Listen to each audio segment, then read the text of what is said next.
Hi friends, അപ്പം എൻ്റെ പുതിയ വീഡിയോയിലേക്ക് എല്ലാവർക്കും സ്വാഗതം. ഇന്ന് ഞാൻ വന്നിട്ടുള്ളത് നല്ല അടിപൊളി ടേസ്റ്റി ആയിട്ടുള്ള ഒരു നാരങ്ങ വെള്ളത്തിൻ്റെ റെസിപ്പി ആയിട്ടാണ് കേട്ടോ. അപ്പോൾ വീഡിയോയിൽ കടക്കുന്നതിന് മുമ്പ് എൻ്റെ ചാനൽ നിങ്ങൾ ആദ്യമായിട്ടാണ് കാണണമെങ്കിൽ എൻ്റെ ചാനലൊന്ന് സബ്സ്ക്രൈബ് ചെയ്യണേ.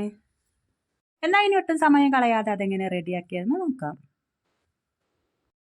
അപ്പോൾ ഇതിന് ആവശ്യമായിട്ട് ഞാനിതാ കുറച്ച് തേങ്ങ ചിരകി എടുത്തിട്ടുണ്ട് കേട്ടോ. അത് മിക്സിയുടെ ജാറിലേക്ക് ഇട്ട് കൊടുക്കുക.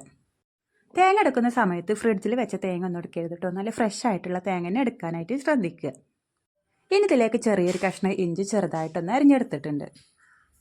ഇനി ഞാൻ 2 നാരങ്ങ എടുത്തിട്ടുണ്ട് കേട്ടോ. നിങ്ങളുടെ പുളിപ്പിന് ആവശ്യമായിട്ടുള്ളത് നിങ്ങൾ എടുക്കുക.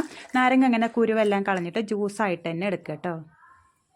ഇനി ഇതിലേക്ക് നമുക്ക് ആവശ്യത്തിനുള്ള ഏലക്ക കൂടെ ചേർത്ത് കൊടുക്കാം. ഇനി ഇതിലേക്ക് മധുരത്തിന് ആവശ്യമായിട്ടുള്ള പഞ്ചസാരയും കൂടെ ചേർത്ത് കൊടുക്കുക കേട്ടോ. ഇനി ഇത് കുറച്ച് വെള്ളത്തിൽ നമുക്കിതൊന്ന് അരച്ചെടുക്കാം കേട്ടോ. ഇപ്പം നമ്മൾ ഒരുപാട് വെള്ളമൊന്നും ചേർക്കേണ്ട. ഇത് ജസ്റ്റ് ഒന്ന് അരഞ്ഞ് കിട്ടാനുള്ള വെള്ളം മാത്രം ചേർത്താൽ മതി. ഞാനിത് നല്ലതുപോലെ അരച്ചെടുത്തിട്ടുണ്ട്. ഇനി നമുക്ക് ആവശ്യത്തിനുള്ള വെള്ളം ഈ സമയത്ത് ചേർത്ത് കൊടുക്കാം കേട്ടോ. ഇനി ഇത് അരിച്ചെടുത്തതിന് ശേഷം നമുക്ക് ഉപയോഗിക്കാം കേട്ടോ. വളരെ ടേസ്റ്റി ആയിട്ടുള്ളൊരു നാരങ്ങ വെള്ളമാണ് കേട്ടോ അത്. അപ്പോൾ എല്ലാവരും ഇതൊന്ന് ട്രൈ ചെയ്യണം. അപ്പോൾ എൻ്റെ വീഡിയോ ഇഷ്ടപ്പെട്ടെന്ന് വിശ്വസിക്കുന്നു. എൻ്റെ വീഡിയോ ഇഷ്ടപ്പെട്ടാൽ ലൈക്ക് ചെയ്യുക, കമൻറ്റ് ചെയ്യുക, എൻ്റെ ചാനലൊന്ന് സബ്സ്ക്രൈബ് ചെയ്യുക.